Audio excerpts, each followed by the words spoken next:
Hi guys, നമ്മളിന്ന് ഉണ്ടാക്കാൻ പോകുന്ന അവലും മിൽക്കിൻ്റെ ഒരു റെസിപ്പിയുമായിട്ടാണ് ഞാനിന്ന് വന്നിരിക്കുന്നത്.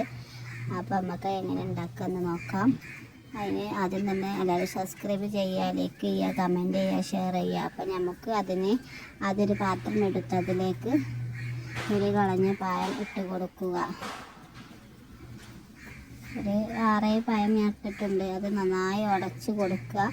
ഉടച്ച് കൊടുത്തതിന് ശേഷം അതിലേക്ക് ആവശ്യമായ വെള്ളം ഒഴിച്ച് കൊടുക്കുക. കുറഞ്ഞ വെള്ളം പാടുള്ളൂ, തണുത്ത വെള്ളമാണ്, ഐസ് വെള്ളം. ഞാൻ ഐസ് വെള്ളമാണ് ഇതിലേക്ക് ഉപയോഗിച്ചത്. അതിനുശേഷം അതിലേക്ക് കുറച്ച് പഞ്ചസാര, ഞാൻ 5 സ്പൂൺ പഞ്ചസാര അതിലോട്ട് ചേർത്തിട്ടുണ്ട്. എന്നിട്ട് നന്നായി ഇളക്കി യോജിപ്പിച്ച് കൊടുക്കുക. നല്ലവണ്ണം ഇളക്കി യോജിപ്പിച്ചതിന് ശേഷം അതിലോട്ട് കുറച്ച് പാലും കൂടി ചേർത്ത് നന്നാക്കി മിക്സാക്കി എടുക്കാം. മിക്സാക്കിയതിന് ശേഷം നമുക്ക് ഗ്ലാസ് ജഗ്ഗാണ് ഞാൻ ഇതിനെടുക്കുന്നത്.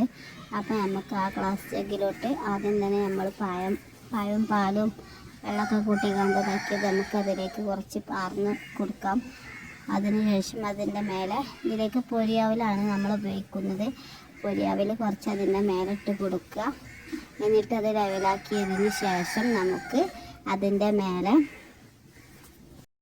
ചെറീസ് നുറുക്കിയത് നമുക്ക് ചേർത്ത് കൊടുക്കാം. എന്നിട്ട് അത് ലെവൽ ചെയ്തതിന് ശേഷം അതിലോട്ട് അതിൻ്റെ മീതെ പാല് ഒഴിച്ച് കൊടുക്കാം.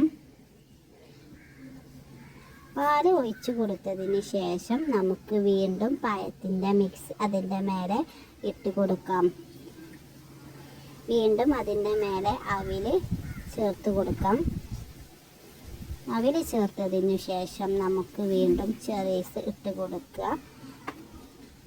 ചെറീസ് ഇട്ട് കൊടുത്തതിന് ശേഷം വീണ്ടും പാല് പാർന്ന് കൊടുക്കുക. വീണ്ടും അതിൻ്റെ മേലെ പഴത്തിൻ്റെ മിക്സ് ചേർത്ത് കൊടുക്കുക. അങ്ങനെ അത് ഫില്ലപ്പ് ചെയ്യുക. അതിന് ശേഷം അവിൽ ചേർത്ത് കൊടുക്കാം.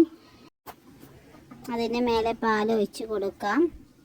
ശേഷം നമുക്ക് അതിൻ്റെ മേലെ ഐസ്ക്രീമാണ് ഞാൻ ഇടുന്നത്. ഐസ്ക്രീം ചേർത്ത് നന്നായി ഫില്ലപ്പ് ചെയ്തതിന് ശേഷം അതിൻ്റെ മേലെ ചെറുതാക്കി നുറുക്കിയത് ഇട്ട് കൊടുത്തിട്ടുണ്ട്. ഞാനതങ്ങനെ ടേസ്റ്റ് നോക്കാം.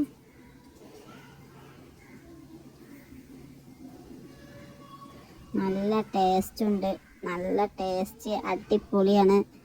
അപ്പോൾ ഇതേമാതിരി എല്ലാവരും ഉണ്ടാക്കി നോക്കണം. തീർച്ചയായും എല്ലാവർക്കും ഇഷ്ടപ്പെടും. അപ്പോൾ നമുക്ക് ഇനി പുതിയ വീഡിയോസുമായി വീണ്ടും കാണാം. അതുവരെ നമുക്ക് ബൈ ബൈ.